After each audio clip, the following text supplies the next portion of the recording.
Session 4 of God of the Impossible. Jesus came into this world to show us the very nature of the Father. John 14:8, anyone who has seen me has seen the Father. Or Colossians 1:15, he is the image of the invisible God. And being the perfect representation of the Father, everything he did was what his Father was doing. John 5:19, the Son can do nothing of himself. He can only do what he sees his Father doing, because whatever the Father does, the Son does also. So whatever Jesus did was God at work. Now in John 2 we have a story where Jesus and his followers and his mother were invited to a wedding. And these wedding celebrations often lasted up to a week. We don't know whether Mary was related to the family at all, but she does seem to be in the know when the wine ran out. This would have been not just embarrassing, it would have been absolute shame on the family. So Mary turned to Jesus. Now we don't know whether she was predicting a miracle this time or whether she was just turning to her eldest son, because it seems Joseph was off the scene by now. And it would be natural to turn to him and say, look, what can we do? It was an impossible situation, but it looks like Jesus is already thinking in terms of what God can do to turn the impossible around. His answer to Mary seems strange.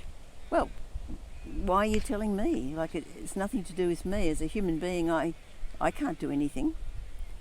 But he's also suggesting that he's thinking already in terms of acting in the power of God. And he's saying to himself, is this time to start displaying the power of God? Mary shows great faith. She tells the stewards, just do whatever he tells you. What he does tell them is, fill the water jars with water and take them to the head waiter and give him a taste. And when he tasted it, it was the best quality wine. It was gold medal wine. And the steward was amazed at the quality. So amazed that he said to the bridegroom, what are you doing? I mean, most people serve the best wine first, and when everybody's so drunk they don't know what they're drinking, then they bring out the cheap stuff. But you've left this beautiful wine to last. Okay, there are lots of symbolic things in this story, but looking at it just on the basic level of a story, the power of God to do the impossible is displayed. Not many people would have known what happened. Mary did, Jesus did, his disciples did, and the waiters did. And that's about all. Everybody else just went on as if nothing had happened. And this is so often how things are, that we can be blissfully unaware of some amazing thing that God has done. The disciples who saw what Jesus did, it says, they saw the glory of God and put their faith in him. God is doing seemingly impossible things all the time, but the world fails to see it or fails to acknowledge it.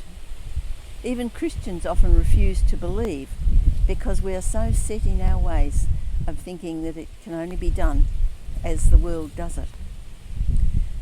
We need to pray like Elisha prayed for his servant, Lord, open our eyes that we may see.